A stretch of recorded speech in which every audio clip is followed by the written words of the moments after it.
नमस्कार दोस्तों, आइए स्वागत है एक बार फिर से आपके अपने YouTube चैनल विवेक ज्ञान में। आइए आज श्रीमद् भगवत कथा में तीसरे अध्याय की ओर बढ़ते हैं।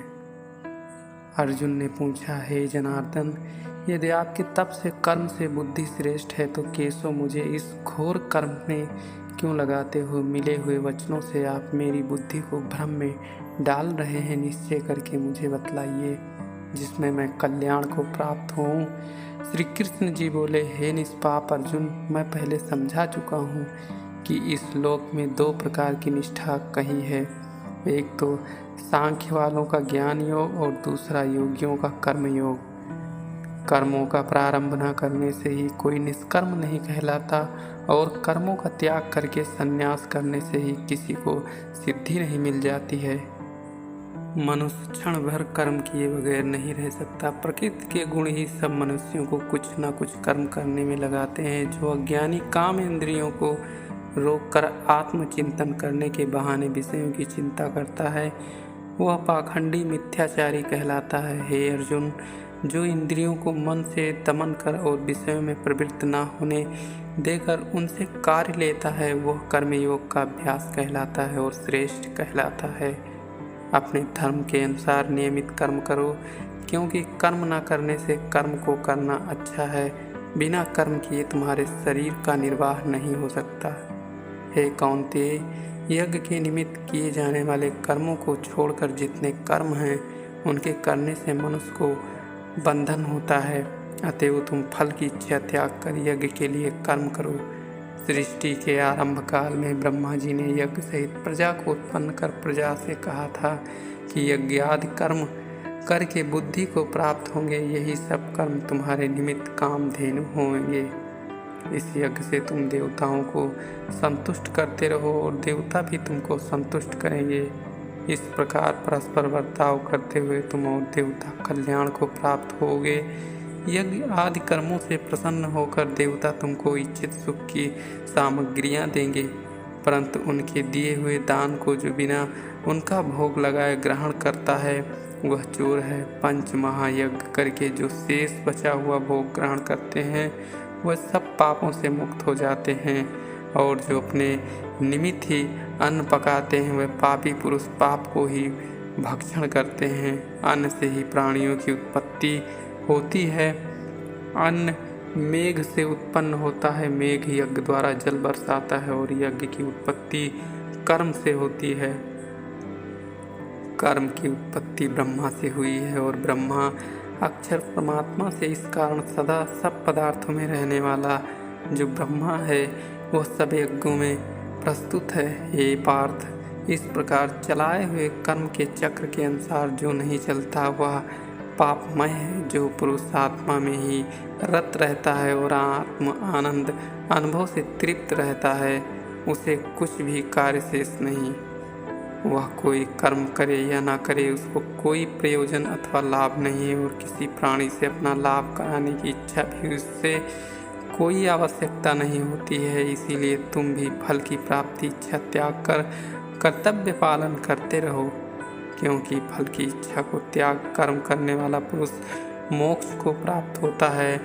राजा जनक आदि ने भी कर्म सिद्धि पाई है। इसी प्रकार तथा लोक संग्रहण को देखते हुए भी तुमको कर्म करना उचित है। श्रेष्ठ पुरुष जिस जिस कर्म का आचरण करता है दूसरे मनुष्य उसी मार्ग पर चलते हैं, और वो जिसको प्रमाणित मानता है उसी के अनुसार सब उत्तम मानते हैं। हे पार्थ, मुझको तीनों लोक में कुछ भी कर्म शेष न रहा और न कोई अप्राप्त वस्तु प्राप्त करनी है, फिर भी मैं कर्म करता ही रहता हूँ। यदि हम ही आलस्य रहित होकर कर्मों को नहीं करेंगे तो मनुष्य हर प्रकार से हमारे ही पथ का अनुकरण करेंगे। जो मैं ही कर्म न करूँ तो सब लोग भी न करने से नष्ट हो जाएंगे।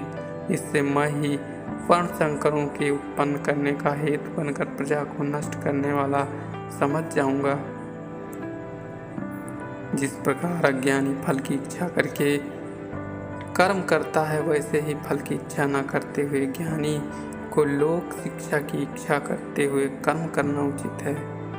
कर्म में आसक्त अज्ञानियों की बुद्धि में ज्ञानी भेदभाव उत्पन्न न करें, परंतु आप स्वयं कर्म करता हुआ उससे भी प्रसन्नतापूर्वक कर्म करावें। हे अर्जुन, सब कर्म प्राकृतिक के गुण से ही उत्पन्न होते हैं, परंतु जिनकी बुद्धि अहंकार से भ्रष्ट है, ऐसे मूर्ख लोग समझते हैं कि हम कर्ता हैं। परंतु जो गुण और कर्म के विभाग को सच्चा तत्व जानता है, वह ज्ञानी पुरुष ये समझकर इसमें आसक्त नहीं होता कि गुणों का यह खेल आपस में हो रहा है। हे अर्जुन, अध्यात्म बुद्धि से सब कर्मों को तुम मुझ में अर्पण करके कर्म की आशा छोड़कर संग्राम करो। जो पुरुष श्रद्धापूर्वक मेरे वचनों पर दोष दृष्टि न करके मेरे इस मत के अनुसार आचरण करते हैं, वह लोग कर्म बंधन से निश्चय ही मुक्त हो जाते हैं। और जो अज्ञानी इस मत पर दोष दृष्टि करते हुए इसको ग्रहण नहीं करते, वह संपूर्ण ज्ञान से रहित हैं। उनको नष्ट हुआ जानो। अपना कठिन धर्म से भी दूसरों के सहज धर्म से हितकर होता है। स्वधर्म में मरना भी कल्याण कारक है, परंतु अन्य धर्म भयानक है। अर्जुन बोले, हे श्री कृष्ण, पुरुष को पाप करने की इच्छा न होते हुए भी कौन उसे बताए पाप के मार्ग में प्रवृत्त करता है।